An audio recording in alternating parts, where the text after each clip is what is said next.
Akakiiko k'ebyokulonda munda mu kibiina kya NRM kalangiridde Pulezidenti Yoweri Kaguta Museveni okukwatira ekibiina bbendera mu kulonda kwa bonna okwa 2021 era mu ngeri emu nalangirwa nga ssentebe w'ekibiina kino oluvannyuma lw'abadde amuvuganya John Simbwa okulemererwa okutuukiriza ebisaanyizo omuli n'okusasula ensimbi obukadde 10 ez'okwewandiisa.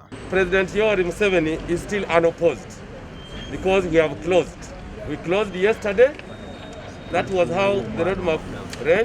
We are not opening up for anybody because we must go by our regulation. This is proof enough that sole candidate has passed at Chobe and other zonal meetings is still the popular candidate. Bw'abadde alangirira Museveni ku bifo bino, Dr. Tango Doyinga yakulira akakiiko k'ebyokulonda mu kibiina kino awadde Simbwa ga busa okuvuganya ku bifo by'asobola wabula nga ne Simbwa amwanukudde. Bw'ategeezezza nti Tanga azinira ku ntoli za Pulezidenti Museveni kubanga n'ekya ssente si kye kikulu ennyo nga kati wakuddukira mu kkooti okuwakanya byonna ebikoleddwa. Honorable Simbwa tasasudde mu milioni 10 yali awo ku ngambo bw'agenda mu kkooti kati agenda mu kkooti kukola ki? Sente okuzinoonya era si banzibe nina okuzinoonya era ababaka bangi olwalira abadde bazze okunona empapula abamu bazzeeyo nga sente tebazirina. N'olwekyo kati wakyali kyakukola Tango Doyo amaze okulangirira nti President ye solo candidate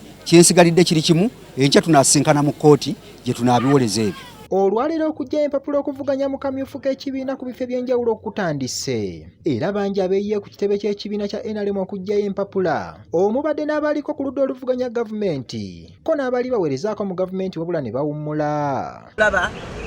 Mu bajjayo empapula olunaku olwaleero mwe mubadde ne Ssaabakunzi wa People Power mu Bunyoro nga ye Barnabas Tinkasimire era ng'ono yeeganya eby'okuba munnakisinde kya People Power. Nze ndi wa NRM oyinza kumpita ngonali negugunga maybe I was protesting naye byokugamba nti nze nava mu movement simvangamu tusinkanirayo bya bufuzi twogera nga akakilabu ka Kampala Club nga banywako akacyayi toyinza kusula mu bbaala woddayo awaka ontegera. Gilbert bali baseka Bukenya, Beatrice Anywa amanyiddwa nga Mama Mabira, Florence Nakiwala Kingi ne Betty Kamya babadde nnyo ku ludda oluvuganya gavumenti mu bisanja ebiyise wabula nga nabo bajjayo empapula mu kibiina kya NRM. Olina okubeera n'ekibiina kyolaba nti kijja kuyamba okutuusa ebigendererwa byo ku muntu owa wansi.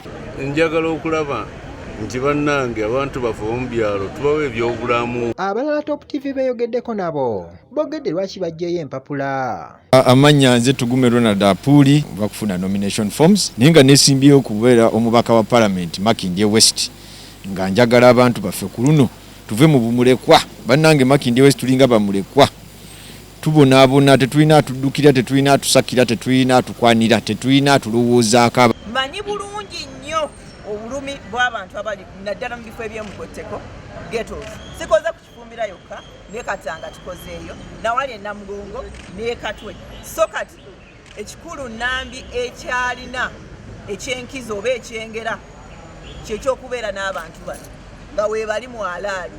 Nze sifuutuseeyo obufutuusi tuzize mu kifo kino kukyeteekekako. Kyekiseera Lwenge efune hospital tulina health centers naye ate abantu bangi population nene. Gange bampita birungi Anet mu labor movement muno oba mu kibiina ekyabakozi mazemu emyaka 15 kati experience yange eno nendaga nti nsobola kukola okusingawo oyo aliyo era nkimanyi nti mba ntuuse nja kukola nnyo ku nsonga z'abakyala. Abantu ababadde bajjanga mu buyikwe abazze okuvuganya ekifo ekyo babadde sibaamu kale nga tebasobola kulumirirwa buyikwe. Kitanda Ronadi, Nampima Elizabeth, Top TV, Agocha.